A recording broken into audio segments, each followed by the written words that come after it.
Whether you're a believer, a skeptic, or just plain clueless, the concept of hell paints a clear picture in our minds.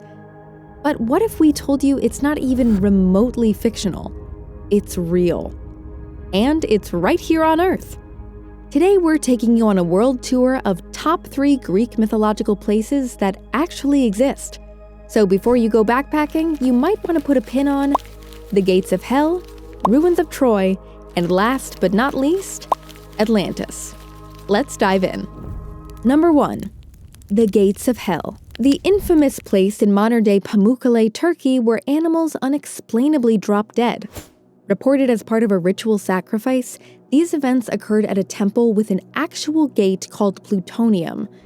But really, this entrance is specifically known to be a portal to the underworld. That's right, Greek god Hades' lair. Or if we're speaking in Roman terms, Pluto's lair. The biggest head turner and pearl clutcher? Long ago, ancient Roman priests would lure the animals into the cave where they would magically become asphyxiated. And even worse, this phenomenon still happens today. What's more is that there are a few real-life locations denoted as the Gates of Hell, typically near places of strange geological activity. Though not all of them are scorchingly hot per se, they are all said to be entrances to the underworld. Trojan hero Aeneas entered through a cave in Lake Avernus, Italy. Greek king Odysseus entered through the Acheron River in Greece. You get the point. There's even one in Turkmenistan, and although it looks more like a raging pit of fire, don't undermine its significance because of its lack of doors. There's a hell of a backstory here too. This Turkmen hellhole has been burning since the 1980s and still continues to burn.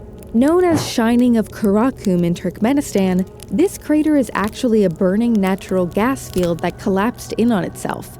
It's a mystery as to how the cavern formed, but hey, there's no myth without mystery.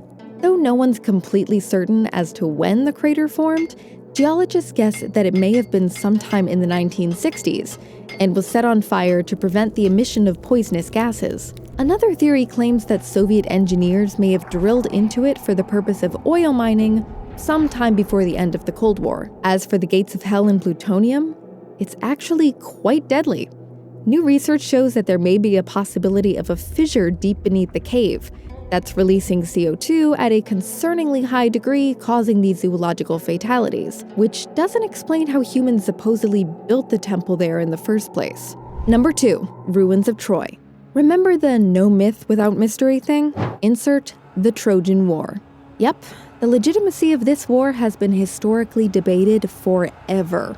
The confusion lies within the iteration of Greek poet Homer's Iliad and Odyssey. So here's a bit of background.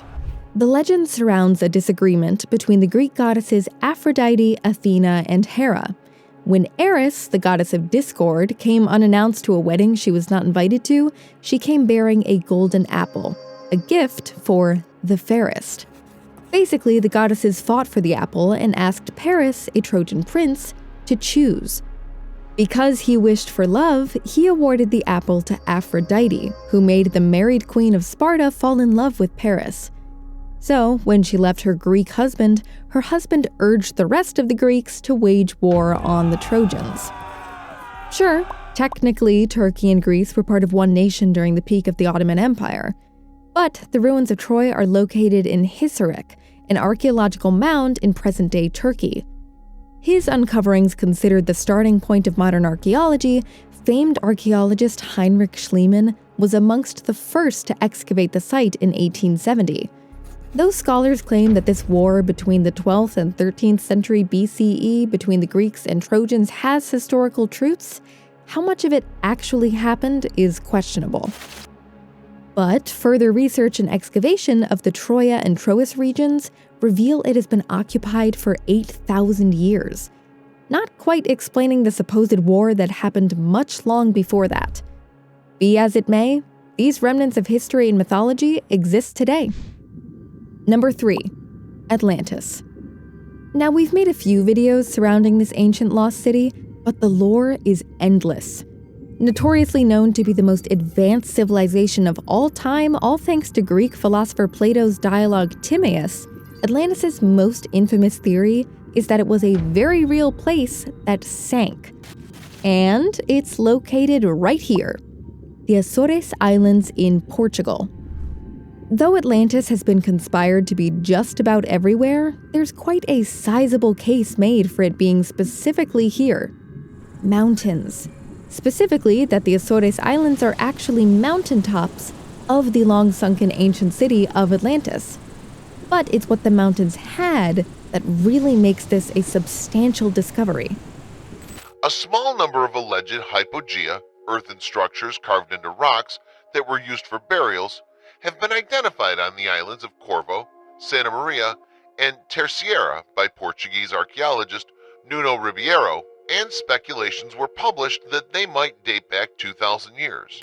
Ribeiro found that those structures appear they're from the Stone Age, implying that there existed a civilization, like Atlantis, that was so technologically advanced they were able to travel and colonize the Azores Islands. And this was centuries before Plato's claims. And though there are a few theories that have been circling for hundreds of years as to how it sank, no one really knows. Which place are you off to visit next?